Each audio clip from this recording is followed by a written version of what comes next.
안녕하세요. 행정심판연구소입니다. 오늘은 저희가 알려드릴 내용은 공기업 음주운전 일반 징계보다 더 크다라는 제목의 블로그 내용 안내드리겠습니다. 실제로 관련 기사 하나 보여드리고 시작하겠습니다.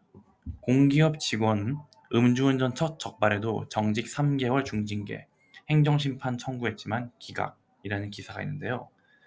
당시에 A사의 팀장이 음주운전으로 적발되어 정직 3개월 징계를 받은 사건이 있었습니다. 초범이고 대인, 대물 등의 사고도 없었지만 중징계는 부당하다며 행정심판을 청구했지만 인사혁신처 소속 중앙징계위원회는 징계 기준이 부합하다는 이유로 기각되었습니다. 일반적인 사람들은 음주운전을 통해서 행정처분을 받게 됐을 때 면허 취소 혹은 면허 정지가 되고 벌금 혹은 징역형이 나오게 됩니다. 하지만 공기업을 다니시는 분들은 일반적인 분들보다 더 무거운 처벌을 받게 되는데요.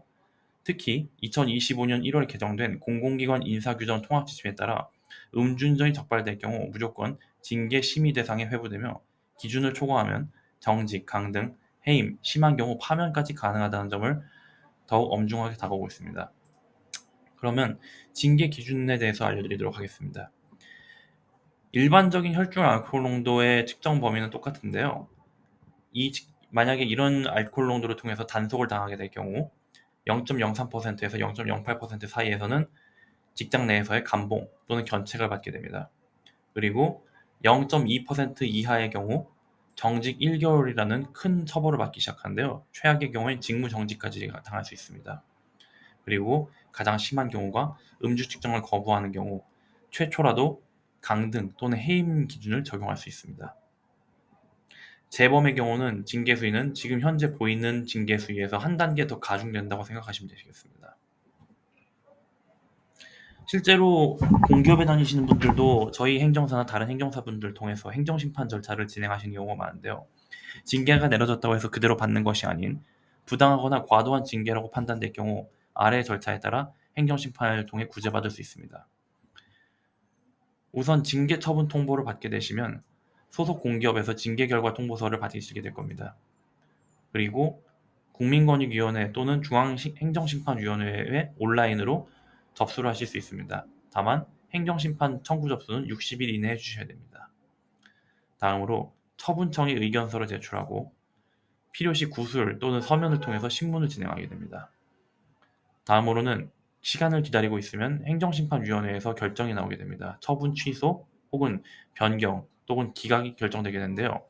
기각 결정이 되게 되면 원래 처분 그대로 받게 되는 것이고 처분 취소를 받게 되면 경감 혹은 정말로 운이 좋은 경우에는 다른 처벌이 더 없어지는 경우도 있습니다. 여기서 이제 중요한 포인트는 증거 자료를 정말로 잘 준비하셔야 된다는 겁니다. 당시 음주운전을 왜 하셨는지, 어쩔 수 없는 이유가 있었는지, 혹은 반성문, 그리고 생계 곤란한 사유 등 재범 방지 노력을 위해서 어떤 일들을 하고 있는지 등을 잘 설명해 주셔야 됩니다. 원래 징계 기준보다 무겁게 처분된 경우 감경 가능성이 없지는 않습니다.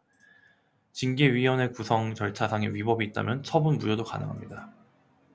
아까 위에서 말씀드렸던 2025년 최신 판례 같은 경우에는 혈중 알코올 농도 0.091%로 적발된 팀장 A씨가 초범이고 사고도 없었으며 출근 중이 아니었다는 이유로 정직 3개월은 과도하다고 행정심판에 청구했습니다.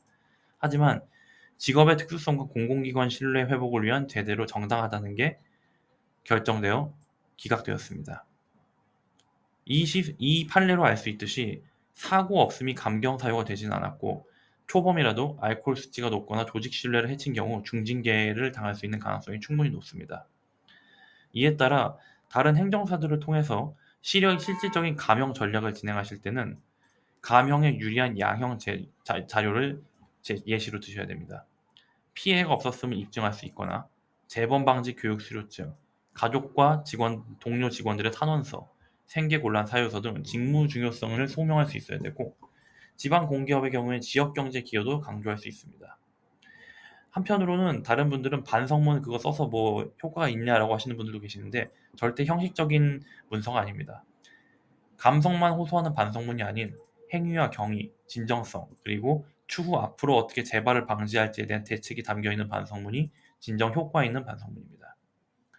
마지막으로 저희 행정심판연구소에서 조언을 드리자면, 공기업의 징계는 단순한 사직서로 해결되는 것이 아니라 징계 기록은 인사자료에도 남아 타 공공기관 혹은 다른 직장으로 이직 시 불이익이 따를 수 있습니다.